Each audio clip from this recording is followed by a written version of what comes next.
there will be some drama this Saturday night from Madison Square Garden for a variety of reasons.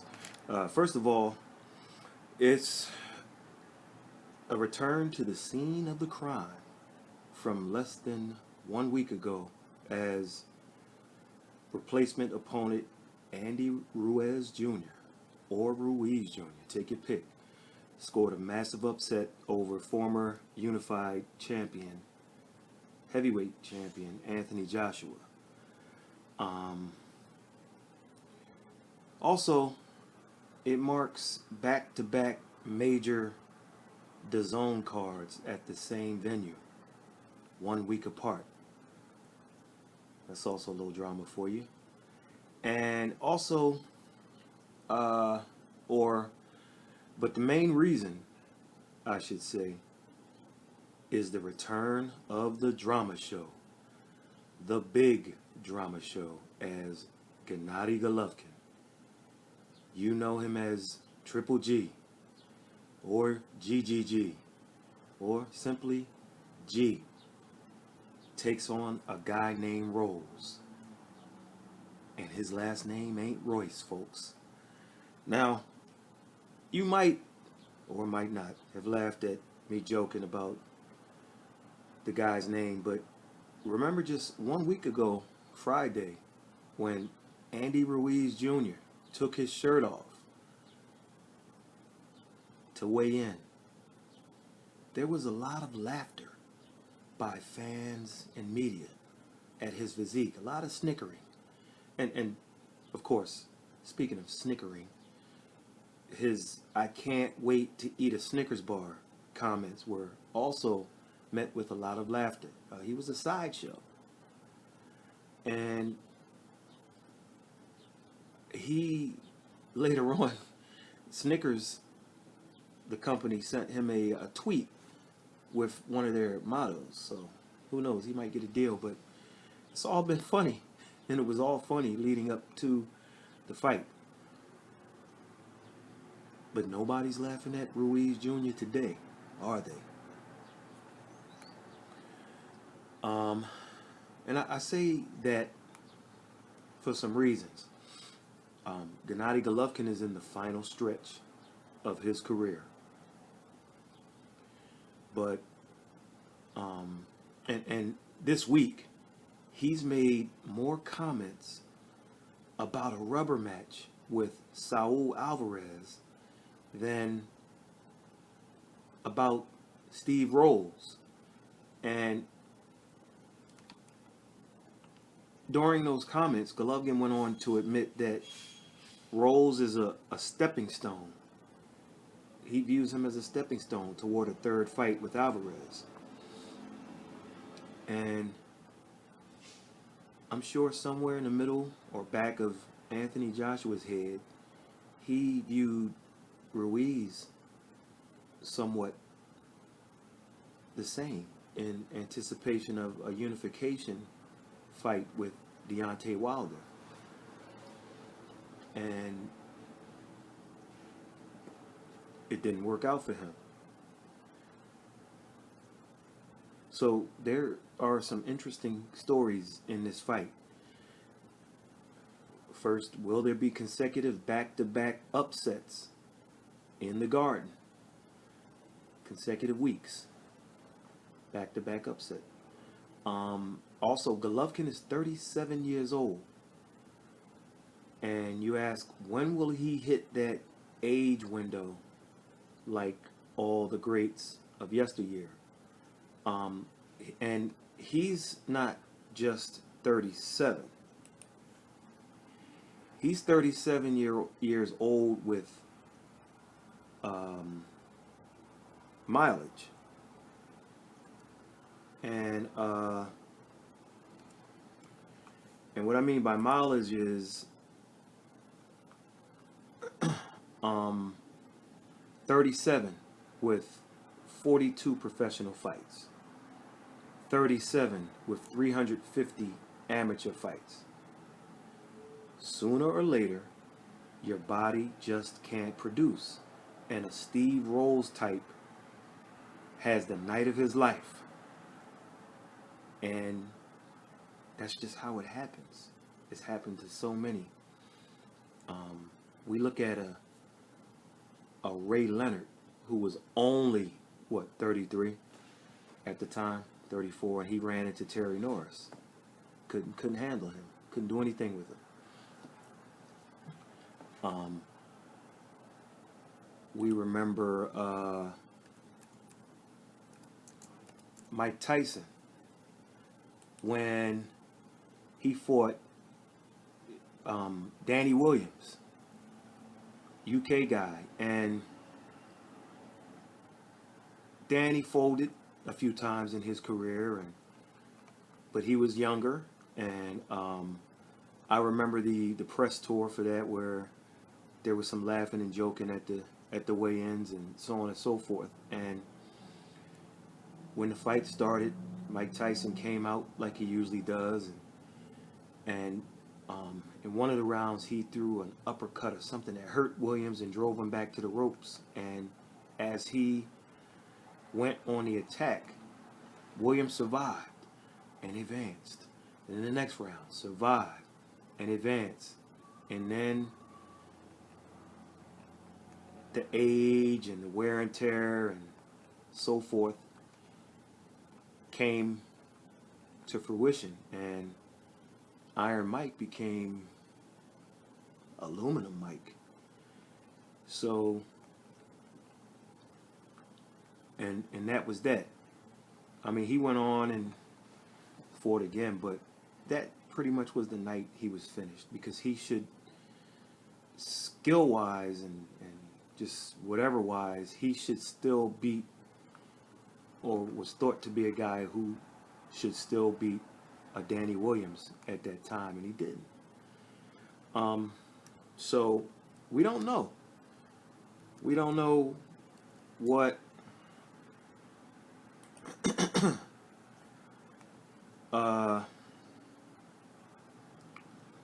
we just don't know. So you gotta keep an eye on it and see what happens. So will Steve Rolls have that night of his life? I mean, will that night of his life be Saturday? And will Golovkin, will age catch up, and mileage? That's a lot of fights, man. A lot of fights. And here's a guy who was active. I mean, trying to fight 4 times a year, 5 if he can get it. And then when those big money fights came, where Jacobs kind of put him on hold, and Alvarez put him on hold, trying to let this guy. Jacobs was more, yeah, let's put him on hold, but let's try to get some more money. And Alvarez, it was like, nah, we need this guy to get old. So that's another one of the stories. Also, Golovkin is now with his 3rd professional trainer. And while his style may or may not slightly change, we're just not sure how a 37-year-old body will react to the changes. Just don't know. Another story is the new Golovkin. Here's a guy who has always been courteous and done everything he's always been asked to do to push a promotion. And what was the end result? He got fucked by the establishment. And I'm sorry to my sister for cursing. I'm sorry for Mike Ferguson, if he's listening. Sorry for the bad word. Forgive me, please. But that's what happened. But this Golovkin, I cursed, but it's true. But this Golovkin is different. First, the firing of Sanchez, Abel Sanchez. Then he's kind of been a little bit more of a jackass, like a jerk as of late. And I'm glad for him. He's basically saying, I'm going to do it my way this time. I've acquiesced to everybody. I've been courteous. I've done everything, whether I was considered an A-side guy, a B-side guy. I mean, you know, I looked at how Jacobs played me with that second day weigh-in, and how I've had to do everything everybody else's way. Well, he's basically saying, I'm going to do it my way, and if nobody likes it, oh well. It's like a WWE or WWF back in my day guy going from good to the dark side. And that's the Golovkin I want to see. I just wish he would have done it a little bit earlier. And being on that dark side, I just hope he fights like it when he steps up and fights other guys. He's got a 6-fight deal. 6 fights on this deal in 3 years. And listen, let me give you a little disclaimer or caveat or whatever you want to call it. He's one of my all-time favorites. Okay. But I don't expect him to win all 6 of his fights. As a matter of fact, if he goes 4-2, 4 wins, 2 losses, but gets an upset along the way, I'll take it. It's tough seeing your guys that you really like age, but that's what's happening. And I'd be shocked if he went 6-0. I'd be shocked if he went 5-1 and 4-2. He's gonna have to be on his game. And I'm talking about.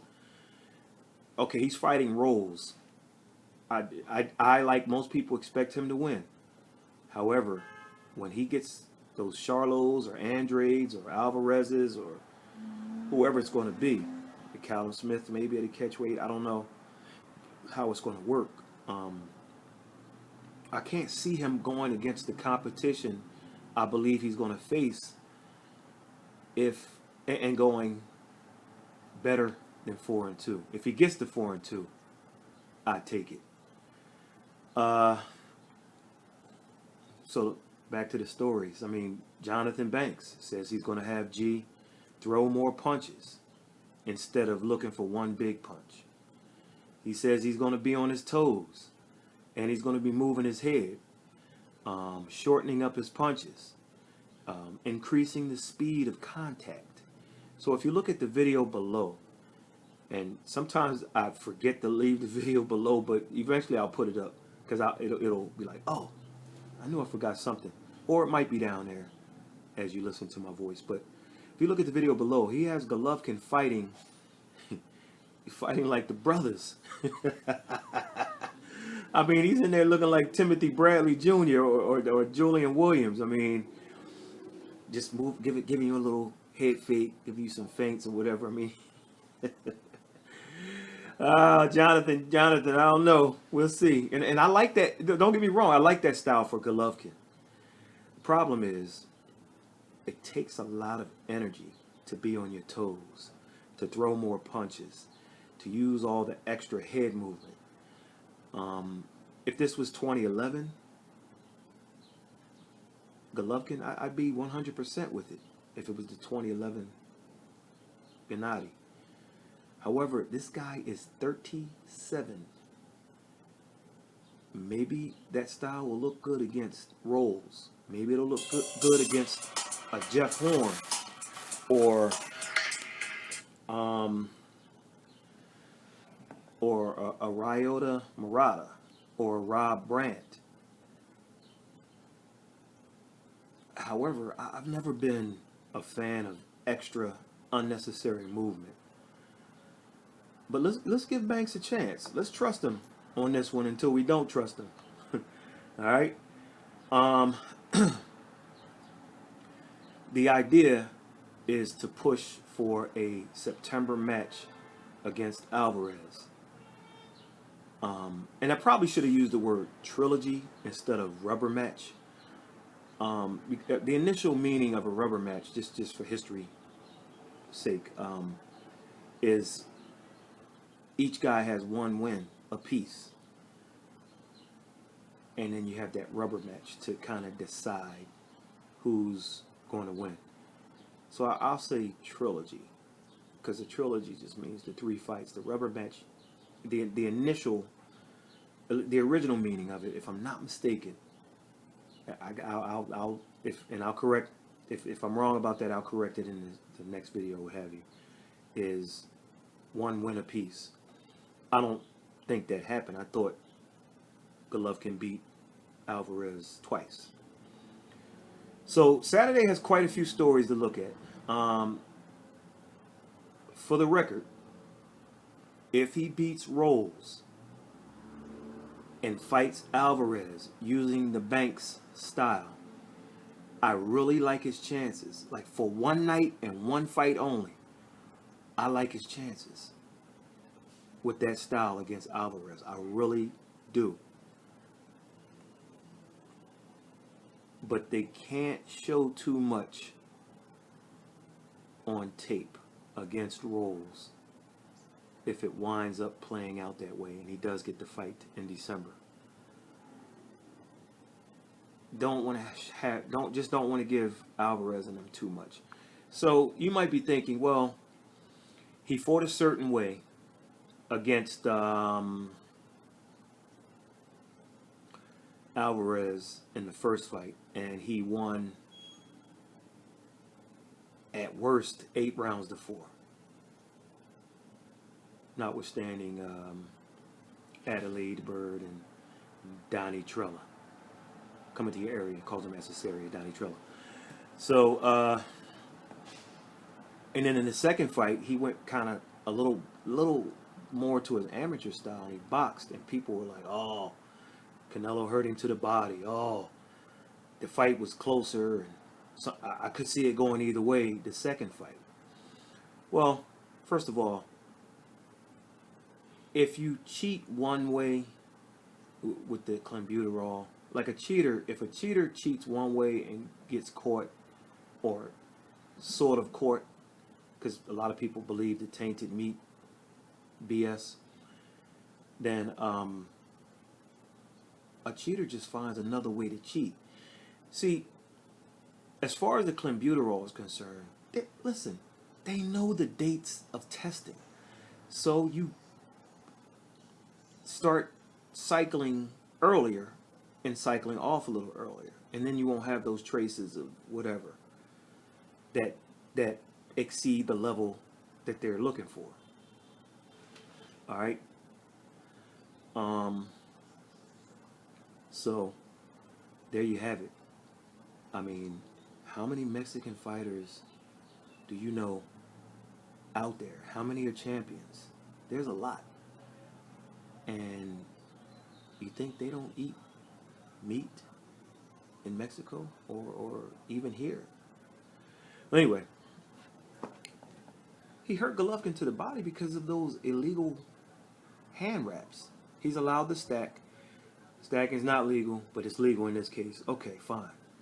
And my thing is, hey, if they say it's legal in Vegas, then you stack also. No one wants to answer that question. Nobody wants to really get into that, but his objective is to use that new style against Rolls, but don't show too much. So what do we know about Mr. Rolls? Well, he was a good amateur. He had 83 wins, 14 losses as an amateur. So that's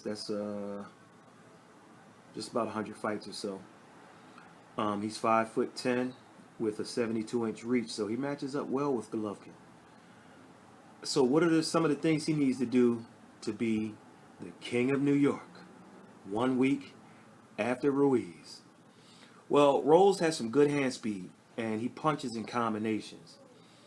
And like Ruiz, he needs to try to beat the heavier puncher to the punch. Get your shots off, Steve, and get out. Golovkin, like Joshua, is an underrated but superb counter puncher. So, Rolls, you also have decent legs. You need to use angles and movement against a guy who probably cuts the ring off better than anyone out there, even at his advanced age. Rolls is also galvanized by what happened last week, and he feels he can do the same as Andy Ruiz Jr. And Rolls, I don't usually pay a whole lot of attention to the media, even though I am with the media, so to speak. But Rolls has been, I have this week, and Rolls has been vocal about people saying he's an easy fight for Golovkin. So he's looking at it like, I'm going to do the same thing in the same place. We're returning to the scene of the crime, and I'm the big underdog, and I'm going to get it done. Now, going back to the body work, I saw something way back when Golovkin fought Martin Murray. Murray hit Golovkin with a body shot, and I'm telling you, it got Golovkin's attention.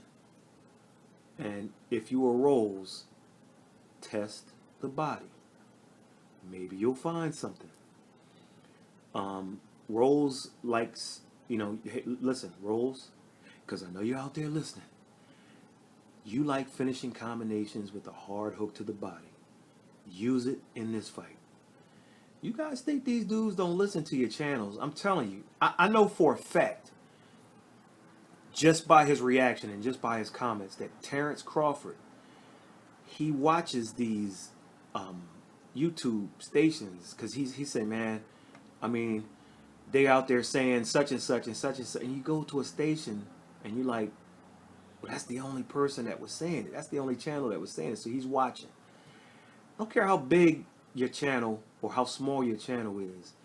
Trust me, these fighters watch. Julian Williams, he watches. He watches comments on Twitter, and he watches these channels because they'll go and they'll search for their name. They got egos. They want to see what people are saying about them. It's kind of like Richard Gere in that movie Primal Fear. He didn't care if the guy was innocent or not. It was like, man, I get to see myself on TV, and he was just loving himself. And if you didn't see that movie, I won't give the spoiler away.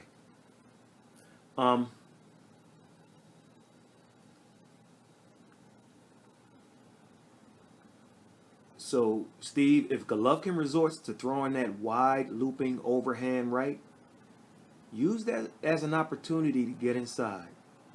Okay, Rolls, you are a good inside fighter based on what I've studied. Get inside and work. Try to take the older guy's legs and wear him down. And that's the key for Rolls. Try to go some rounds with Golovkin.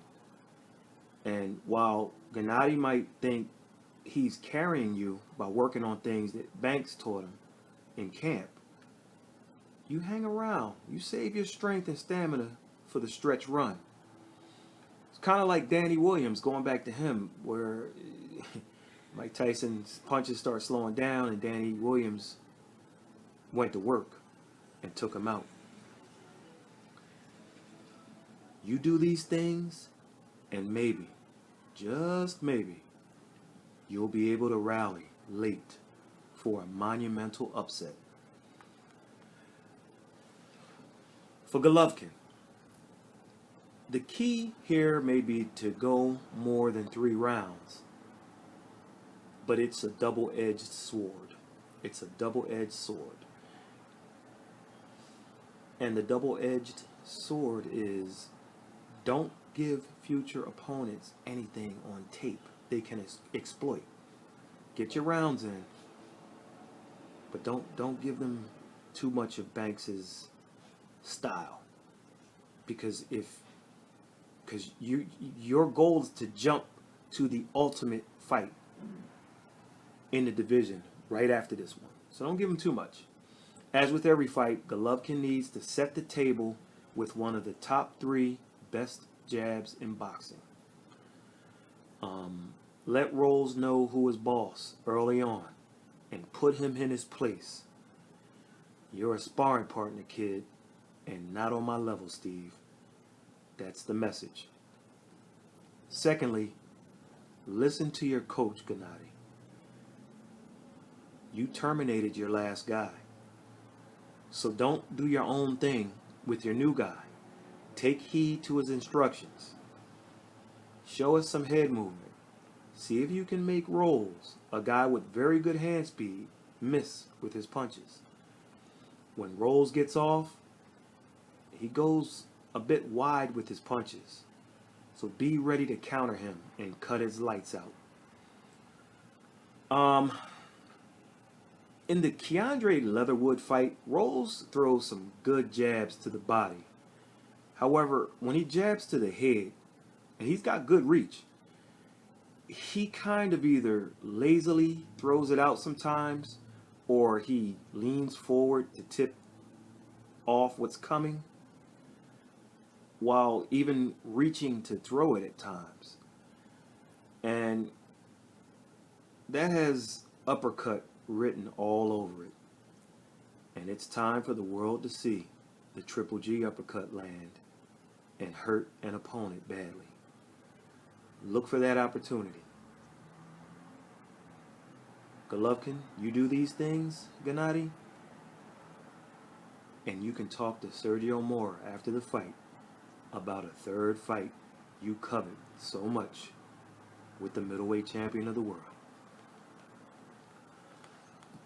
So we'll be in the house on Saturday. I was going to go up for the weigh-in on Friday, but I'm going to chill. Haven't been completely healthy. So I'm going to rest a bit. Get an early start on Saturday. Don't know how much coverage we'll take the camcorder with us and see what we can get. But and I'm not sure, because I've been skipping it a lot, but I may stay for the post-fight press conference, conferences, I should say. And that's about it. I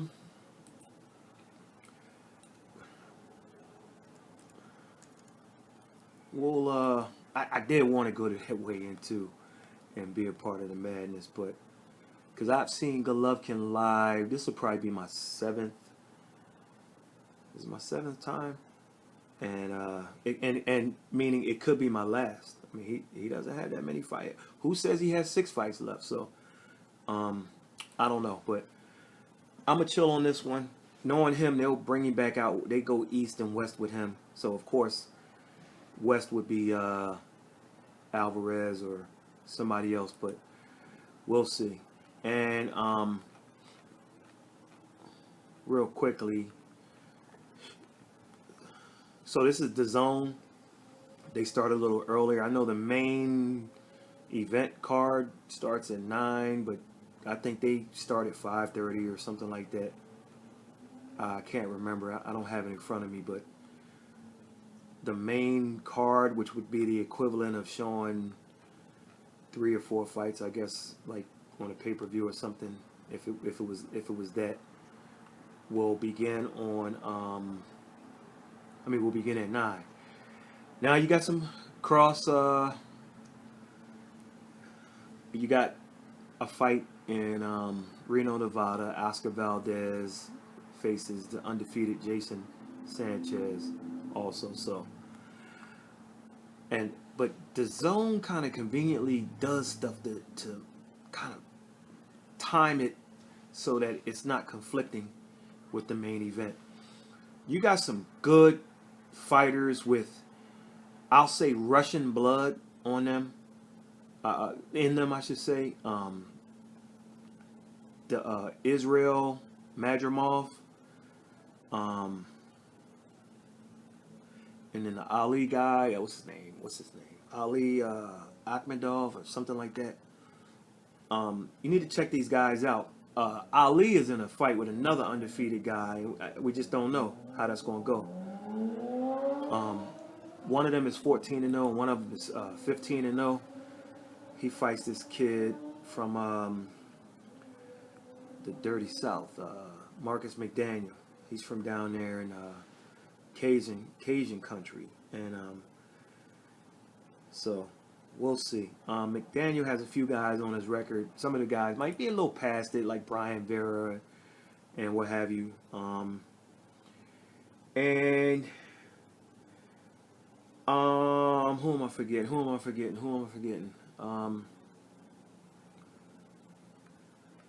Couple other guys, couple prospects.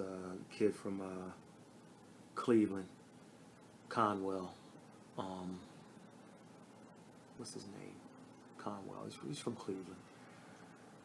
young guy. He's we'll see what he well but check him out. Check these prospects out. It's the Golovkin show for sure, but he's got some guys, and I'm not sure if they're part of GGG Promotions or what have you, but check him out, and it should be some decent fights. It's a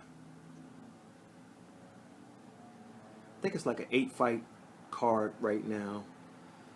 Maybe they'll add some TBAs. I'm not sure, but we'll see what happens on Saturday. Make sure you check it out on DAZN. Whether you do it the right way, whether you got other alternatives to watch the fights, Fire Stick and Android boxes or whatever. Check it out, and we check you when we get back. Probably drop a video Sunday night or Monday sometime. All right, later.